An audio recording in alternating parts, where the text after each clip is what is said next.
So, segment 3. I really thought he was going to knock it out in 2 there, but doesn't look like it. But it's going to be a short third segment, I can guarantee that. So anyways, yes, it does seem like the victims, they were kind of, instead of it being, based on revenge, he was based it more on the fact that, these people don't appreciate life, so we're going to take them down. As opposed to, I guess that was kind of like it wasn't 7 as well, although that was just more like, who matches the descriptions for these, 7 sins. Whereas here, it was just like, anybody who just does shit that's, doesn't seem like they're appreciating their life, we're going to take them down, which I thought was kind of fucked up for the Adam character. Because I really like that guy. Like, I ain't gonna lie. Like, I was like my character. I'm like, I would be that guy. And I'm like, what was his crime again? Like, he's a private eye? Sort of. He takes snapshots of people. How's that wrong? Like, really? He's taking snapshots of people who are guilty of shit, and he's the bad guy? And I feel like he didn't get a chance at all. Like, and unless he wanted to Saul's leg off, I'm like, then how's he supposed to get out of there?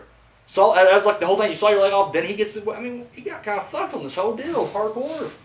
So yeah, that was that. And he also had one of my favorite lines too. My favorite line in the whole movie is whenever, the other guy's like, I didn't have an affair with my wife. I didn't cheat on her. He's like, well, I don't give a crap, dude. I don't care if you cover yourself in peanut butter and have a 15-hooker gangbang.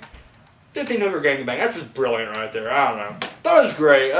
Once again, I loved it. I dug it. The traps that were set in this one weren't as elaborate as they would become later on.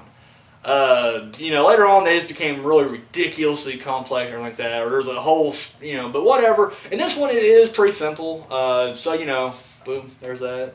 Once again, can't really say a whole lot about this, but I don't really want to try to give anything away for those who haven't seen it. Because I found like people who don't see it are just hearing like other people run their mouths, like, oh, Saul's one of them, horrible horror movies I hear about. I ain't watching that. No, definitely check it out. But at least the first one, it did spawn 6 sequels. 1 through 7, or I'm sorry, 1 through last chapter or final chapter, which is bullshit because they're gonna make another one soon. I heard rumors. Now, if I didn't post it yet, I didn't throw it on the news, but but you didn't have to be told that. Because every franchise almost had like that final chapter, which is followed immediately by something else. In fact, fucking Jason did it twice. Had the last chapter or final chapter, which is part 4, and then they had the Final Friday, and then that was followed by Jason X. So, whatever. And then, Freddy Krueger had Freddy's Dead. They do keep going. Of course, what would be really shitty is, and I can see it happening in this day and age, is instead of just, making a part 8, they're like, yeah, fuck it, reboot it. So that's what we do in our society nowadays. We don't fucking sequel shit, we just reboot it because, we run out of ideas. And it's just easier to rewrite an old script than it is to actually put some, thought and concentration to a new one.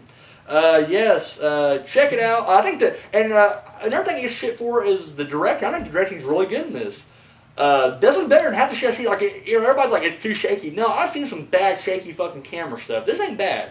This is more frantic, not shaky. There's a difference.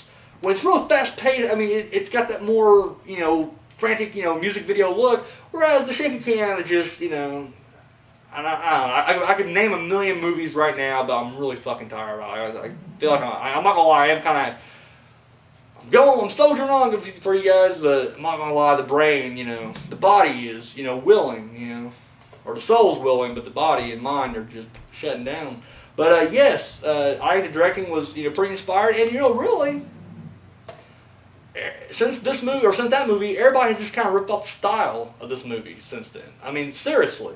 Eli Roth, maybe, for all you Eli Roth fans out there, or Eli Roth himself, I'm a huge, Hostel fan. I thought, it was the first one. Second one sucked, donkey dick. But the first one, really good. But, you gotta say it definitely owes a lot to Saul.